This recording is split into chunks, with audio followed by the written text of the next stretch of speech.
আসসালামু আলাইকুম। এই ভিডিওতে আমি শাবান মাসের করণীয় বর্জনীয় আমল সম্পর্কে কথাবার্তা বলবো ইনশাআল্লাহ।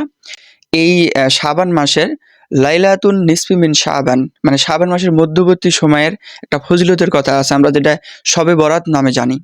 তো এই মূলত এই রজনীতে বা এই সময়টাতে কি আমল আমরা করতে পারি আর কোনগুলো বর্জন করতে হবে সে বিষয়ে ভিডিও থেকে জানতে পারবেন। আর এই রমজান মাসের পূর্বে যে ২ মাস রজব এবং শাবান এই ২টা মাসই অনেক গুরুত্বপূর্ণ। রজব মাসের শুরুতেই আমি পোস্ট করেছিলাম আমার ফেসবুকে এবং ইউটিউবের কমিউনিটিতে এই দোয়াটা যে আল্লাহুম্মা বারিক লানা ফি রজব ওয়া শাবান ওয়া বাল্লিগনা রমাদান। এটি আমরা পাঠ করব। এটার অর্থ কি? আল্লাহুম্মা হে আল্লাহ বারিক লানা আমাদের বরকত দান করুন ফি মধ্যে রজবা ওয়া শাবান রজব এবং শাবান মাসে ওয়া বাল্লিগনা এবং পৌঁছে দিন রমাদান পর্যন্ত। এই দোয়াটা আমরা করব।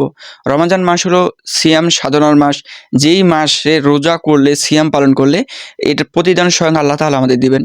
তো যাই হোক এই রমজান মাস সামনে আমাদের আসতেছে, আমরা এখন থেকেই প্রস্তুতি নিব, প্রিপেয়ার্ড হবো। আচ্ছা, তো এই শাবান মাসের যে আমল সেই সম্পর্কে একটু বলি।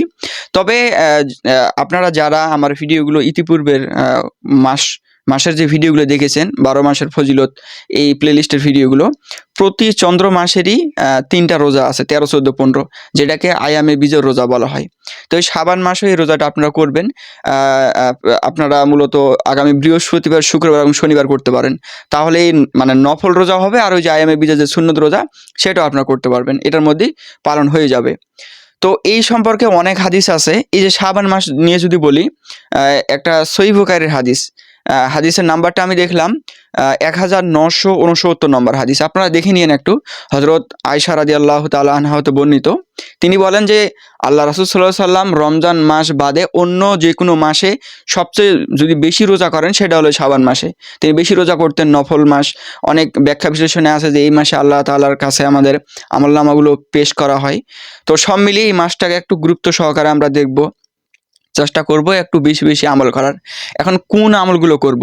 বিভিন্ন ওজিফার বইগুলোতে দেখা যায় যে নির্দিষ্ট করে নামাজের নিয়ত এই সূরা দিয়ে পড়তে হবে, এত রাকাত পড়তে হবে, এরকম নির্দিষ্ট করে দেওয়া থাকে। আসলে এগুলো নফল আমল, নফল ইবাদত। আমরা যেটা করতে পারি ২ রাকাত করে একটু নফল ইবাদত করব, নামাজ পড়ব, কোরআন তেলাওয়াত করব, তসবিহ তাহলিল করব, দরুদ পড়ব। এই আমলগুলো আমরা করতে পারি। ভালো কাজগুলো করব, দান সদকা করব। আমরা নিজের জন্য আল্লাহর কাছে ক্ষমা চাইব, আত্মশুদ্ধির জন্য চেষ্টা করব। এটাই তো সবচেয়ে বড় প্রস্তুতি রমজানের। এই কাজগুলো আমরা করব, তাহলেই হবে। আমরা অতিরঞ্জিত অতি মাত্রায় এই রাতে যে গোসল করতে হবে, সিন্নি করতে হবে, এইটা করতে হবে, এই বিষয় আদিগুলো সহিহ হাদিস দ্বারা বা ইসলামের আলোকে ওরকমটাও মানানসই না। আশা করি আমি বোঝাতে পারছি আপনাদের।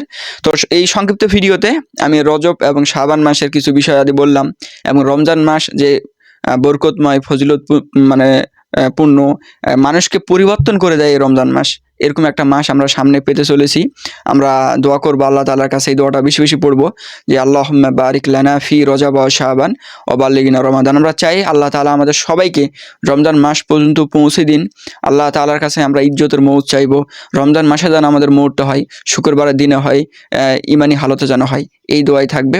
আর আমাদের মুসলিম হিসেবে সকলেরই একটাই লক্ষ্য হলো, সেটা হলো যে আমরা যেন আখিরাতে আমরা যেন আমাদের নেকির পাল্লা ভারী হয়, হিসাবের দিন আমরা যেন জান্নাত পাই।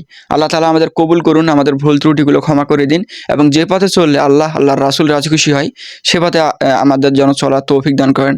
সকলেই বলি আল্লাহুম্মা আমিন। আসসালামু আলাইকুম ওয়া রাহমাতুল্লাহি ওয়া বারাকাতুহু।